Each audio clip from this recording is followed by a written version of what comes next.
Hello guys, मेरा नाम है रवि और स्टडी ग्लो में आपका बहुत बहुत स्वागत है। दोस्तों, कुछ दिन पहले मैंने आपसे ये बात की थी कि एक ऐसा प्लेनेट जहाँ पे हम रह सकते हैं वो कैसा होना चाहिए। मैंने बात करी थी कि सबसे इम्पॉर्टेंट है कि वो हमारे नज़दीक होना चाहिए। जी हाँ दोस्तों, इतना नज़दीक होना चाहिए कि अगर मान लीजिए कि हमने स्पीड ऑफ लाइट के आसपास एक मशीन बना ली, जो कि चलो हमने बहुत एनर्जी इकट्ठा कर लिया और स्पीड ऑफ लाइट के आसपास हम वहां तक जा सकते हैं। मतलब कि इसकी जो स्पीड है स्पीड ऑफ लाइट के आसपास हो, यानी कि 3 लाख किलोमीटर पर सेकेंड से थोड़ा सा कम हो, लेकिन उतना हो, तो क्या होगा कि हम उस स्पीड से जा सकते हैं। और अगर वह प्लेनेट हमारे नज़दीक है, हमारे मिल्की वे गैलेक्सी में होने के साथ साथ, ऐसा नहीं है कि मिल्की वे गैलेक्सी में है तो बहुत नज़दीक है, ऐसा नहीं है कि धरती इस छोर है और प्लेनेट उस छोर है, ऐसा नहीं, पास में होना चाहिए। यानी कि 20-25 लाइट ईयर के आसपास होना चाहिए, 10-5 लाइट ईयर के आसपास होना चाहिए, मतलब काफ़ी पास होना चाहिए। तब जाके ठीक है हम ये कह सकते हैं कि हम वहाँ पे रह सकते हैं। भविष्य में हम एक अपना जगह खो सकते हैं जहाँ पे जाके हम रह सकें। ठीक है, बात समझ में आई आपको? तो अब यहाँ पे दोस्तों लगभग वैसी ही सिचुएशन की सुपर अर्थ यहाँ पे खोजा गया है। यहां पे अगर आप देखेंगे, James Webb telescope discover the super earth outside the solar system. यहां पे आप समझिए, outside of the solar system, यानी कि ये हमारे मिल्की वे गैलेक्सी में है, हमारे पास है और दूर नहीं है। और ऐसे इसमें चीजें मिली हैं कि जैसे हम कह सकते हैं कि आने वाले वक्त में ये हमारे लिए बहुत बड़ा एक गढ़ होगा, एक बहुत बेहतर जगह होगी। नासा के साइंटिस्ट जो हैं वो ये खुद कह रहे हैं कि इसको कोई ग्रह मत बोलो, एक्सोप्लैनेट मत बोलो, बल्कि इसको छुट्टी वाली जगह बोलो जहां पे हम छुट्टियां जाके मनाएंगे। यानी कि आने वाले वक्त में ऐसी सिचुएशन वहां पे होगी जहां पे हम रह सकते हैं। अब आप सोचेंगे आखिर ये कौन सा ग्रह है, आखिर जेम्स वेब टेलीस्कोप ने इसको कैसे खोजा, कौन से ऐसे मेथड है जिसकी वजह से एक्सोप्लैनेट, ये जो सुपर अर्थ होते हैं, खोजे जाते हैं। तो दोस्तों, सबसे पहले मैं आपको बता दूं कि एक्सोप्लैनेट क्या होता है, सुपर अर्थ क्या होता है। एक्सोप्लैनेट ये होता है कि कोई प्लैनेट हमारे सोलर सिस्टम के बाहर है, किसी दूसरे तारे का चक्कर लगा रहा है, तो वो होता है एक्सोप्लैनेट। और उसके अंदर आता है सुपर अर्थ। सुपर अर्थ का मतलब होता है कि उसकी कंडीशन हमारी अर्थ जैसी होगी, लेकिन उसका जो मास होगा हमारे धरती से 2 गुना से लेकर धरती के 17वें गुना के बीच में होना चाहिए। यानी कि धरती के मास से लेकर नेपच्यून के मास के बीच में होना चाहिए, क्योंकि जो नेपच्यून का मास है वो धरती के लगभग 17 गुना है। ठीक है, तो ये चीजें कंडीशन होनी चाहिए, जिसे हम क्या कहते हैं, सुपर अर्थ कहते हैं। तो यहां पे दोस्तों यही हेडलाइन से आपने देखा होगा, रॉकी प्लेनेट की बात हो रही है, यानी कि प्लेनेट ऐसा है जिसपे रॉक है। रॉक का मतलब क्या है, आप समझिए कि रॉकी प्लेनेट का मतलब दोस्तों ये होता है कि यानी कि वहां पे ज्यादातर ऐसे संभावना है कि वहां पे जो रॉक्स मिले होंगे, जो मतलब बने होंगे वहां पे धूल मिट्टी, ज्यादातर वो मैग्मा से बने होंगे। मैग्मा से क्या होता है दोस्तों, समझिए आप कि कोई भी, जैसे हमारी धरती है या हम चांद की भी बात करें, किसी और ग्रह की बात करें, जब वो शुरुआती दौर से बनता है तो बनने के दौरान दोस्तों जो जीवन होता है ना, उसमें सबसे बड़ा जो रोल होता है वहां पे जो ज्वालामुखी होते हैं उनका होता है। यानी कि वो वक्त दर वक्त वहां पे ठंडा होगा। अब यहां पे समझने की चीज है कि वहां पे जो मैग्मा मिला है वो ऐसा नहीं है कि मैग्मा चारों तरफ फैला है, बहुत गर्म है, ऐसा नहीं है। कुछ जगह ये मैग्मा मिला है और वहां पे बाकी सारी जगह है रॉकी, यानी कि वहां पे जो चट्टानों वाली वहां पे मिट्टी है। ठीक है, मतलब एक तरीके धूल मिट्टी वहां पे है। रॉक्स ऐसे हैं जैसे कि जीवन की वो संभावना दे रहे हों। आप समझिए, अब वहां पे क्या मिला है, वहां पे मिला है दोस्तों उनके एटमॉस्फेयर में कार्बन डाइऑक्साइड और कार्बन मोनोऑक्साइड। यानी कि वहां पे रॉक भी है, मिट्टी भी है, वहां पे ज्वालामुखी भी है, मैग्मा भी है, और वहां पे क्या है, एक तरीके से एटमॉस्फेयर है जहां पे कार्बन डाइऑक्साइड नहीं, कार्बन मोनोऑक्साइड भी है। एक चीज दोस्तों आप समझिए, यहां पे मैं आपको दिखा रहा हूं, यहां पे दोस्तों ऐसा भी बताया जा रहा है कि यहां पे वेपर भी हो सकता है, वाटर वेपर भी हो सकता है, ऑक्सीजन भी हो सकता है। लेकिन हो सकता है कि मैं क्यों बात कर रहा हूं, हो सकता है कि दोस्तों इसलिए मैं बात कर रहा हूं क्योंकि अभी तक क्लियरली यही दोनों मटेरियल वहां पे देखे गए हैं, क्योंकि एग्जैक्टली ये बोलना, उसको बारे में जानना बहुत ज्यादा मुश्किल हो जाता है। ये क्लियर है कि ये सुपर अर्थ है, ये क्लियर है कितनी दूरी पे है, ये क्लियर है कि यहां पे कौन कौन से मटेरियल हैं। बस ये चीज काफी संभावना भी अटकी हुई है कि यहां पे ऑक्सीजन है या नहीं है, लेकिन वैज्ञानिक ये कह रहे हैं कि इसकी संभावना यहां पे बहुत ज्यादा है। अब एक बात समझिए आप दोस्तों कि कार्बन डाइऑक्साइड और कार्बन मोनोऑक्साइड होने से क्या फायदा होता है। ठीक है, ठीक है। अब मान लीजिए वहां पर थोड़ा बहुत वेपर है, आप समझिए अगर वहां पे ऑक्सीजन है, ठीक है, ऑक्सीजन है। आपने एक चीज देखा होगा कि मंगल ग्रह पे मॉक्सी करके एक मतलब इंस्ट्रूमेंट था जो कि उनके ऑर्बिटर में लगा था, जो क्या करता था कि वहां के इन्वायरमेंट से कार्बन डाइऑक्साइड से क्या करता था, ब्रेक करके वो ऑक्सीजन बनाता था। आप समझिए कि अगर इसको हम बड़ी मात्रा में करें तो उसके इन्वायरमेंट में हम ऑक्सीजन की मात्रा ज्यादा कर सकते हैं। ये हो सकता है, ये हमने करके दिखाया है। अब यहां पे दोस्तों क्या है, वाटर वेपर मौजूद है, यहां पे CO2 है। इसका मतलब है कि ऑक्सीजन की मात्रा को हम बैलेंस कर सकते हैं, इसको कंट्रोल कर सकते हैं अपने हिसाब से। अब इसकी अगर दोस्तों दूरी की हम बात करें, जैसा कि मैंने कहा था दूरी की बहुत खास होती है, तो दूरी यहां पे दोस्तों कितना है, 40 लाइट ईयर दूर है। कहां पे है, यहां पे आप देखेंगे कॉन्स्टेलेशन कैंकर करके, ये हमारे गैलेक्सी भी जगह होती है दोस्तों, इसे ग्राफ में होते हैं, वहीं पे है, ये नजदीक है, काफी नजदीक है, ठीक है। अब आप समझिए, मैंने बात की थी 40 लाइट ईयर की। अब आप समझिए कि ये क्यों खास है, नजदीक है, क्योंकि अगर हमने लाइट के हिसाब से बनाया तो हमें सिर्फ 40 साल लगेंगे वहां पे जाने में। 40 साल अगर हमने बहुत एडवांस बनाया, काफी टेक्नोलॉजी में विकसित कर ली आने वाले 100, 200, 300 सालों में, तो हमारे लिए कोई बहुत बड़ी चीज नहीं होगी, ठीक है। ये भी हमारे लिए राहत की बात है, क्योंकि जहां पे आप समझिए, जहां पे हमें ऐसे प्लैनेट मिलते हैं जो कि 1000 लाइट ईयर दूर, ठीक है, मिलियन लाइट ईयर दूर, ठीक है, वो तो संभव ही नहीं है। वो पूरी मानव जाति की उम्र अगर हम मिला देना तो भी संभव नहीं वहां पे पहुंच पाए। तो ये बहुत ज्यादा यहां पे राहत की बात है, ठीक है दोस्तों। अब यहां पे जैसे मैंने बताया था कि चीजों को हम कंट्रोल कर सकते हैं, तो यहां पे सारी चीजें हमारे पास हैं दोस्तों। इसका नाम क्या है, इसका नाम दोस्तों कैंक्री 55 करके है। ये जो मिला है, ठीक है, जो सुपर अर्थ है, ये क्या है दोस्तों, आप समझिए कि एक यहाँ पे जैसे सन टाइप का है, ठीक है, जो कि काफी ड्वार्फ है, यानी कि बुझ चुका है लगभग, और इसके चारों तरफ यहाँ पे 5 प्लैनेट क्या करते हैं, चक्कर लगाते हैं, ठीक है, लगभग 5 प्लैनेट चक्कर लगाते हैं, और उसी में ये प्लैनेट है, ठीक है। ये काफी सन के पास है, इसी वजह से जो चक्कर लगाता है सिर्फ 18 घंटे इसको लगते हैं। जैसा कि मैंने बताया था 18 घंटा कब हो सकता है, 18 घंटा दो ही वजह से हो सकता है। पहला कि जो सन है उसका जो मास है कम हो और वो काफ़ी बूढ़ा हो चुका हो, यानी कि वो अपनी जो फ्यूल है उसको ख़त्म कर रहा हो। तो ऐसा नहीं है कि फ्यूल ख़त्म कर रहा है तो कुछ सालों में ख़त्म हो जाएगा, उसमें भी अरबों साल लगेंगे, अरबों साल उसमें लगेंगे, ठीक है। तो इस वजह से हमारे पास उसकी झंझट, भूल जाइए कि सन खत्म हो जाएगा तो हम वहाँ पर क्यों जाएँ, उसको खत्म होने में बहुत टाइम लगेगा।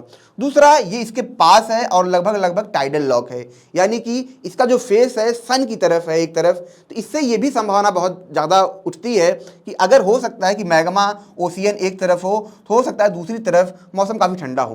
क्या हो सकता है, समझिए कि यहाँ पे अगर इसका चक्कर लगाता है 18 घंटे में, टाइडल लॉक है, ठीक है। मैं कह रहा हूँ कि एक तरफ हमें प्रॉब्लम है, लेकिन हो सकता है यहाँ पे जो जगह हो, अगर एक तरफ ठंडी भी हो एक तरफ गर्म है, लेकिन बीच की जो जगह हो, ठीक है, वो क्या हो कि वहां पे ऐसा वातावरण हो कि जहां पे जीवन पनप सके, ठीक है। जब भी टाइडल लॉक की बात आती है दोस्तों, यही 2 जगह होती हैं जो एकदम कॉर्नर पे, क्योंकि लाइट यहां से जाएगी, ये तो थोड़ा गर्म रहेगा, इस तरफ हो सकता है ठंडा हो, लेकिन बीच की जो जगह होगी जहां पे टेम्परेचर थोड़ा सा नॉर्मल क्रिएट होगा, मिक्सचर क्रिएट होगा, तो वहां पे हो सकता है कि जीवन हो, ठीक है। तो इस वजह से दोस्तों ये काफी ज्यादा खास होने वाला है। अगर दोस्तों इसकी मास की बात करें, ठीक है, वो सॉरी दोस्तों ये 2 टाइम्स है, सॉरी गलत हो गया। इसकी रेडियस की बात करें दोस्तों, ये कितना है, 2 टाइम्स है इसकी रेडियस की, ठीक है। मैंने मास का पता, लगभग ये 2 टाइम्स का उसके मास के बराबर है ये, ठीक है। इसका जो डिस्कवरी हुई थी ये कब हुआ था दोस्तों, 2004 में ही यहाँ पे लगभग हो चुका था। आप सोचेंगे 2004 में डिस्कवरी हुई थी, तो बात हो रही है डिस्कवरी की, सिर्फ इसकी डिस्कवरी हुई थी, ये नहीं जाना गया था कि इसमें कौन से मेटल है, क्या है। क्योंकि जो टेस्ट मैं आपको अभी समझाऊंगा आगे, जो टेस्ट प्रोग्राम था उसके तहत सिर्फ हमें यह खोजना था कि कहां कहां एक्सोप्लैनेट हैं, मतलब कहां कहां प्लैनेट हैं, वो हमें खोजना था। बाद की जानकारी वो हम कैसे इकट्ठा करेंगे, वो हम करेंगे जो हमारे पास हाई मतलब एफिशिएंट इंस्ट्रूमेंट होंगे, जैसे जेम्स वेब टेलीस्कोप। तो उसके तहत हम ये देख रहे हैं कि यहाँ पे कौन कौन से मटेरियल है। अब दोस्तों हम ये समझेंगे कि आखिर ये कैसे खोजा गया, कैसे टेस्ट ने इसको खोजा, ठीक है, और कैसे बाद में जो जेम्स वेब टेलीस्कोप है, इंफ्रारेड उनके रेडिएशन को ऑब्जर्व करके कैसे ये जाना कि वहां पे कौन कौन से मटेरियल है। लेकिन दोस्तों उसको जानने से पहले मैं आपको ये बता दूं कि हमारा फ्लो का कोर्स है, इसे आप जरूर अवेल करें। आप 2-3 साल से तैयारी करते हैं, इसके बावजूद भी आपका एग्जाम नहीं क्रैक होता है। वहीं पे आपके साथ कुछ बच्चे होते हैं फर्स्ट अटेम्प्ट में एग्जाम क्रैक करते हैं, आप कितनी ही पढ़ाई करके। जब साइकोलॉजिस्ट ने, रिसर्चर ने इस पर रिसर्च करना शुरू किया तो उन्होंने देखा कि जो बच्चे फर्स्ट अटेम्प्ट में एग्जाम क्रैक करते हैं वो फ्लो की स्टेट में होते हैं, उनका माइंड ऑटोमेटिक फ्लो की स्टेट में चला जाता है। और उन्होंने ये भी देखा कि इस फ्लो की स्टेट को हम हैक कर सकते हैं सिर्फ कुछ मेडिटेशन के द्वारा, सिर्फ कुछ थेरेपीज के द्वारा, और एक आम बच्चे के अंदर हम पैदा कर सकते हैं। और दोस्तों इसीलिए इस कोर्स को इंडिया में हम लाए हैं महज 299 में, जब आप फ्लो 25 कोड आप यहाँ पे यूज करेंगे। दोस्तों यही कोर्स आप देखेंगे बाहर किसी वेबसाइट पे आप जाके देखेंगे 40 से 50 हज़ार रुपये के मिलते हैं, लेकिन अगर आप हमारी वेबसाइट पे जाएंगे, जो हमारा अभी नया वेबसाइट लॉन्च हुआ है, तो वहाँ पे यही कोर्स आपको, ठीक है, बहुत सस्ते आपको यहाँ पे मिलेंगे। अब दोस्तों यहाँ पे मैं बात करता हूँ टेस्ट की, ठीक है, और फिर बात करेंगे जेम्स वेब टेलीस्कोप की। तो दोस्तों जो टेस्ट था, ठीक है, जो टेस्ट प्रोग्राम था जो लॉन्च किया गया था, इसका काम था एक्सोप्लैनेट को खोजना। तो लगभग 4000 से ऊपर से ज़्यादा प्लैनेट यहाँ पे खोजे गए। बहुत से ऐसे एक्सोप्लैनेट खोजे गए जहाँ पे पानी की भरपूर मात्रा है, मतलब बहुत से ऐसे एक्सोप्लैनेट खोजे गए जहाँ पे डायमंड बहुत ज़्यादा है। तो वो जो सारी चीज़ें खोजी गई थी वो टेस्ट प्रोग्राम के तहत था। लेकिन टेस्ट प्रोग्राम में दोस्तों एक खामी थी। वो खामी क्या है, अगर आप देखेंगे यहाँ पे ट्रांजिट मेथड जो होता है, यहाँ पे अगर आप देखेंगे तो इसका यूज होता है यहाँ पे एक्सोप्लैनेट को खोजने के लिए। इसका क्या मतलब है, आप आसान भाषा में समझिए कि ये सूरज है, मान लीजिए कोई दूसरा सूरज है और ये प्लैनेट है, ठीक है दोस्तों। तो यहाँ पे क्या होगा कि जब मैंने अपना ऑब्जर्वेटरी भेजा है वहाँ पे जो टेस्ट है, अब ये क्या करेगा कि जब कोई प्लैनेट सन के सामने से जाएगा तो जिस जगह से सन से होकर जाएगा वहाँ पे क्या होगा, अंधेरा होगा, वहाँ पे डॉट क्रिएट होगा, यानी कि वहाँ से जो लाइट आएगी वो क्या होगी, कुछ टाइम के लिए बुझ जाएगी। फिर जब दोबारा इसका चक्कर लगाएगा, फिर जब लाइट आएगी तो फिर से जब इसके सामने से गुजरेगा तो लाइट आते वक्त बुझ जाएगी। तो बार बार ब्लफिंग होगी, जैसे बल्ब नहीं चलता लपलुप लपलुप करता है, वैसे ब्लफिंग होगी। और इस वजह से क्या होगा दोस्तों, ये जो लाइट है उसी को देख के हम बता देते हैं कि भैया कोई सूरज है, उसके सामने कोई प्लैनेट चक्कर लगा रहा है, यानी कि वो उसका प्लैनेट है और वो एक्सोप्लैनेट के कैटेगरी में आता है, ठीक है। तो इस मेथड से क्या दोस्तों यहाँ पे इसको खोजा गया था, ठीक है। अब दोस्तों बात आती है कि आखिर हम ये जाने कैसे कि वहाँ पे कौन कौन से मटेरियल हो सकते हैं। देखिए इससे भी जान सकते हैं कि लाइट इससे भी आती है वापस, लेकिन ये जो मेथड है ना, जिसको रेडियल वेलोसिटी कहते हैं, ठीक है, ये मेथड बहुत ज़्यादा इम्पैक्टफुल होता है, बहुत ज़्यादा कारगर होता है। आप बात समझिए कि अगर जैसे हम बात कर रहे हैं, ठीक है, जो प्लैनेट हमने खोजा है उसके पास एटमॉस्फेयर है, उस एटमॉस्फेयर में क्या है, ऑक्सीजन है, कार्बन डाइऑक्साइड है, ठीक है। अगर उसमें कार्बन डाइऑक्साइड है, ऑक्सीजन है, ये सब चीज़ें हैं। अब आपको पता है दोस्तों कि हर एलिमेंट क्या करता है, अपना रेडिएशन एमिट करता है। खास करके जब वहाँ पे मैग्मा होगा, आप समझिए कि नीचे गर्मी बहुत ज़्यादा है और ऊपर इन्वायरमेंट है, तो क्या होता है कि जो गर्मी नीचे होती है उस गर्मी की वजह से जो इन्वायरमेंट होता है, जो वहाँ पे उनका एटमॉस्फेयर है, वो क्या करेंगे, रेडिएशन एमिट करेंगे, ठीक है, जो इंफ्रारेड रेडिएशन हम बोलते हैं। जैसे कि सूरज कहीं अगर है, उसके चारों तरफ बादल हैं, तो वो बादल को इतना गर्म करेगा जो गैस के बादल हैं कि वो क्या करते हैं, रेडिएशन एमिट करने लगते हैं, ठीक है, उनको हम इंफ्रारेड रेडिएशन बोलते हैं। अब आप बात समझिए कि यहाँ पे जो रेडिएशन एमिट हो रहा है, अब देखिए यहाँ पे जब ये पास आएगा, जैसे ये घूम के जब ये पास आएगा धरती की तरफ, तब क्या होगा, ये इसकी जो लाइट होगी काफ़ी डेंस होने लगेगी, यानी कि लाइट क्या होगा, ब्लू होने लगेगा, ठीक है, हम कह सकते हैं वायलेट होने लगेगा, वो मतलब ब्लू की तरफ शिफ्ट करने, जिसको हम ब्लू शिफ्ट बोलते हैं। यानी कि जब वो लाइट, कोई प्लैनेट हमारे पास आ रहा है और वो रेडिएशन छोड़ रहा है, हम तक जब वो आएगा तो हमें ब्लू दिखने लगेगा, ठीक है। अब क्या होता है दोस्तों, जब ये दूर जाएगा, अब जैसे यहाँ से आया, अब घूम के जब ये जाएगा, हमारे दूरबीन यहाँ पे लगी हुई, मान लीजिए जब ये दूर जा रहा है जेम्स वेब से, तब क्या होगा कि ये दूर जब जाएगा तो दूर जाने के दौरान ये क्या करेगा, जो लाइट हम तक आएगी वो हमें लाल दिखेगी, फिर जब वो पास आएगी हमें ब्लू दिखेगा, फिर जब वो दूर जाएगी हमें लाल दिखेगी। ये होता है, इसी से हम गैलेक्सी ढूंढते हैं, इसी से तो हम दूर की जो गैलेक्सी दूर जा रही है, इसी से हम बताते हैं ना भैया कि वो दूर जा रहा है, इस वजह से उसका जो लाइट आ रहा है लाल होता जा रहा है। यानी कि जब कोई चीज़ हमसे दूर जाएगी लाइट लाल होती जाएगी, पास आएगी तो लाइट ब्लू की तरफ जाने लगेगी, ठीक है। तो इस मेथड से क्या होता है दोस्तों कि जो उस पर जो मतलब वहाँ पे पार्टिकल होते हैं, जो ऑक्सीजन होता है, जो कार्बन डाइऑक्साइड होता है, वो क्या करते हैं, एमिट करते हैं, और उसी से हम देख पाते हैं।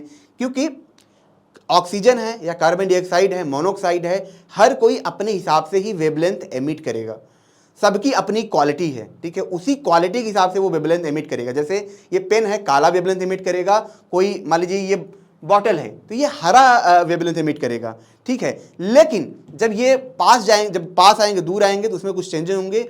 उन्हीं चेंजेस को हम देख के बताते हैं कि वहाँ पे कौन से एलिमेंट है, क्या है, वहाँ का टेम्परेचर क्या है, ये सारी चीज़ें हम जान पाते हैं। तो आप समझिए कि अभी भी जो लाइट हम तक आती है इसमें बहुत सारे डिफरेंसेस होते हैं, और इसी वजह से जो वेपर की बात हो रही थी, ठीक है, ऑक्सीजन के बारे में तो कहा गया, लेकिन जो वेपर की बात हो रही थी, वाटर वेपर की, अभी थोड़ा सा उसमें जैसे रिजल्ट को बताना अभी इम्पॉसिबल है, ठीक है, लेकिन वैज्ञानिक काफ़ी हद तक ये क्लियर है कि वहाँ पे वेपर हो सकता है। तो दोस्तों ये छोटा सा लेक्चर था। अगर ये आपको अच्छा लगा हो तो इसे लाइक करें, कमेंट करें, और जैसा कि मैंने बताया कि फ्लो का कोर्स आप जरूर अवेल करें, ठीक है, ताकि अपना आप 2-3 साल 4 साल लाइफ का आप बचा सकें। तो दोस्तों मिलते हैं नेक्स्ट लेक्चर में। Thank you so much.